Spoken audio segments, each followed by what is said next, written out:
Hey, how's it going?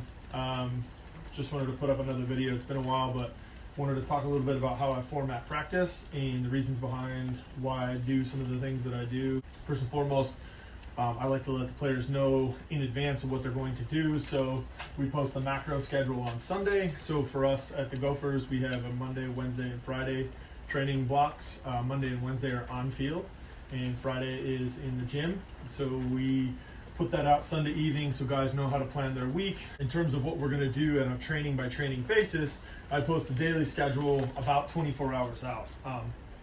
What it does for us now, given the times of COVID, is we have screening forms that we need to have done before each training. That gives us an idea of who's going to be at training and how we can structure some of the activities based on the numbers we're anticipating being at training. Plus, we give them an arrival time. That gives them an expectation of when they're supposed to be there, what they're going to have to do, what time they'll have to wake up to get there. Like we said, we go at 6 a.m. in the morning, so guys need to get up with plenty of time to be alert and ready and awake to be at practice. So we tend to arrive about 10 minutes before we go into the dome. 5 minutes before we start our check-in and temperature check. If the managers are available before that, they do that. At 6 o'clock, right at the start of practice, we're in the dome, boots go on, we begin our pre-performance routine, and then we start our workouts. The work-ons, like we talked about before, will be listed on this whiteboard on a central location in the field. Pre-performance routine, we talked about a little bit. It's a mental and physical primers for them to go from just getting up, worried about homework, to hey, I got to get into rugby mode. It lasts about 20 minutes, as you can see at the 6:20 mark. 20 minutes into practice, we have what we call first greetings, and we set intentions. Pre-COVID days, we'd go into a big team huddle, link arms, connect for a few minutes, make sure everybody was on the same page of what we were going to do, and see if there's any alibis or outlying issues that we needed to take care of before we start to perform. And then we set our intentions. As a group, we have the forwards and backs captains that they work with their individual pods and set goals for the day. It depends on what they want to do and how they structure that. We give the captains the freedom to set those on their own and determine that with the players that are in the group. And then it's up to them to hold each other accountable. In terms of a warm-up, it's listed 5 minutes after, but usually after we have first greetings and set intentions is about 3 minutes. So then we have a second to tie your boots, pick teams, do whatever we got, and then we jump into our warm-up activities. We use the ramp protocol for all our warm-up activities. We raise the body temperature, we activate some muscle groups, we mobilize muscle groups, and then we work on performance activities, catching, passing, evasion. We don't do any contact in warm-up activities, but it's a lot of the physical movements that we will be doing throughout the rest of training. Once we get our warm-up activities done and we come together on a line and we run at half field, we call it a reverse rabbit. And what that does is it gives us an opportunity to connect as a line, as a team and as a line like we would on defense. And we have a person in the sweeper role who is calling out directional commands, and the team repeats that command and moves in those directions. So it's up, left, right. We never really go backwards because we always want to go forwards on attack and on defense. So we always keep that.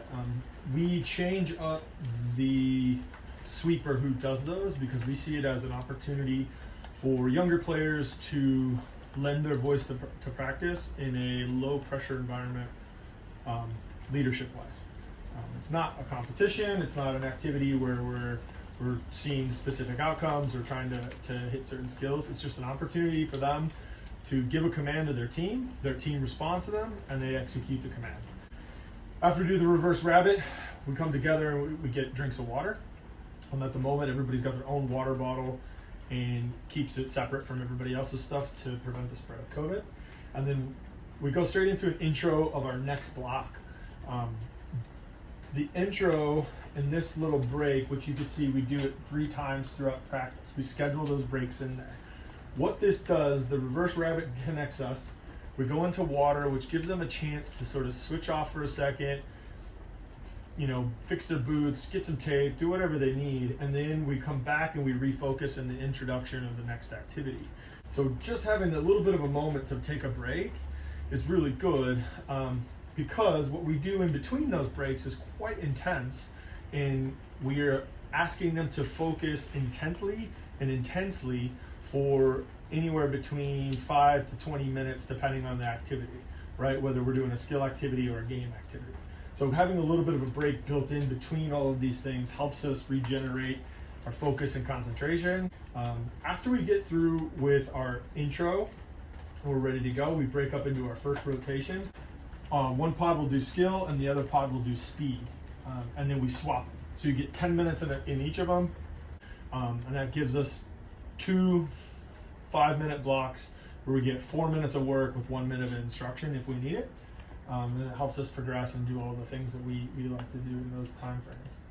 We break up Monday as linear speed, so straight ahead, and then Wednesdays is lateral speed, so cutting, moving, change of direction type stuff. In the second rotation, we build on the first with more skill. Once we work the skill component, the other rotation you have is a team concept, whether it be defense or attack. Again, each pod gets about 10 minutes in each of those rotations. After that, we go into our third rotation where we do another reverse rabbit. And that's important in this block because we need to reconnect as pods and as a team, because we're going to go into a competition block, a games activities. We list it on our schedule as compete, right? Our team thrives in a competitive environment, and we view competition as striving to achieve the same thing that another person is trying to achieve. And that's less about stomping on your opponent and more about making your teammates better than they were when we started that block. The word activates our team to a point where we know it's going to be an exciting block. We're going to get to be creative. We're going to be dynamic. We're going to try new things. We're going to take risks. We are going to put the team concepts and skills that we've been building through that session into actual play. It gives us a full 20 to 25 minutes of games blocks. How do we compete these days given the restrictions that we have for COVID? Simple. We have pool noodles that we use for the tag element of it, and one team stays on attack for a period of time while the other team plays defense for a period of time. And then after a 3 to 5 minute period of that, you swap. You go to attack and then defense. We try to play 4 periods, so each team gets 2 periods on attack and 2 periods on defense. Is it perfect? No. How do we've had to roll with the punches, and for things like knock-ons or going into touch, or the team intercepting the ball, we stop, place the ball down, the other team backs up 5, and then we start a tap and go from there. Some of the things, that's a little weird for most rugby people because the transition is so important in our game.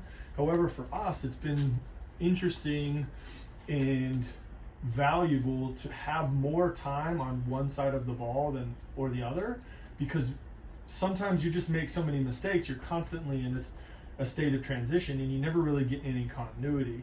With the way we've structured it right now, you get 2 to 3 to 5 minutes on attack, and if the defense is playing well, they get 2 to 3 to 5 minutes on defense, and you see that continuity and that connection. It builds more cohesiveness throughout the teams that you're playing in. We generally try to not have the same teams every week. We may switch it up. It also depends on who's coming, obviously.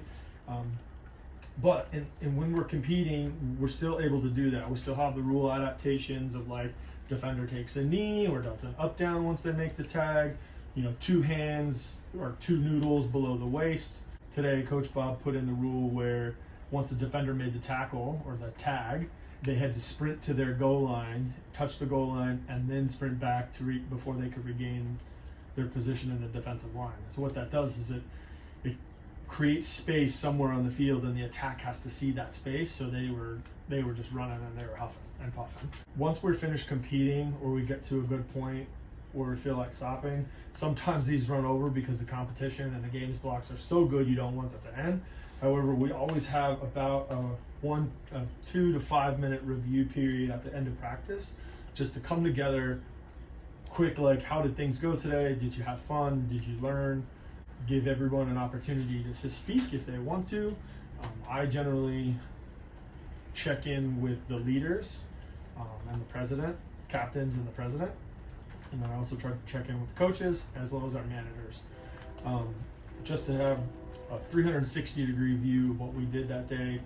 And then after that, we break practice, right? 3, 2, 1, Minnesota. We do it as socially comfortable as we can within that 6-foot distance, so it doesn't look like a huddle with hands up anymore, but you still get that effect of the loud verbal connection that you get with the team. So again, this is what we do at Go for Rugby or any of the teams that I coach. If you got any questions or anything, hit that subscribe button or like button or send me a message. I'll answer. Thanks.